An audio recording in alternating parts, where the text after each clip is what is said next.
وەریگر لەم قسەیە لە من ئەم پشبەردانی مسلمانە لە غەزە لەلایەن مسلمانانی جیهان باجێکی زۆر قورسێ قەت نەگونجاوە الله سبحانه وتعالى لێگەڕێ لە قەومێک کە بە دیاریانەوە خوشک و براکانیان ناموسیان هەت کە کرێ خوێنیانە ڕێژێنرێ برسی و تونیە کرێن ڕۆژ و ڕەجاڵە کرێن ئەمان بێ موقف والله سبحانه وتعالى لێیان گەڕێ و عەذابیان نایە عقوبەیان نایە ئیلا عقوبەی داوە عقوبەیەکی قورس هەموو یەکرێتەوە ئێستر کەوی چۆن الله سبحانه وتعالى خۆی ئەزانێ هەرچەند ئێمە خۆمان هەر لە مەرحەلەی عقوبەیان نێت ئێستا ڕێک وەکو بەنی ئیسرائیلمان لێ هاتووە یەتیهونە فی الأرض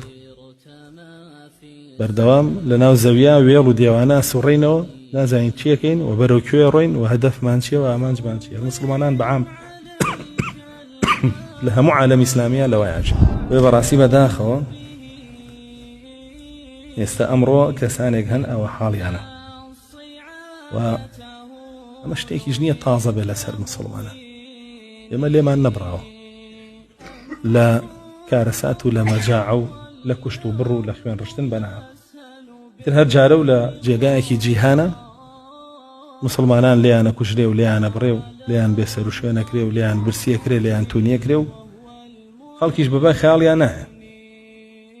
ئەوەشی بەبای خەیاڵیان نایە و بەڵگەیەوەیە کە چییە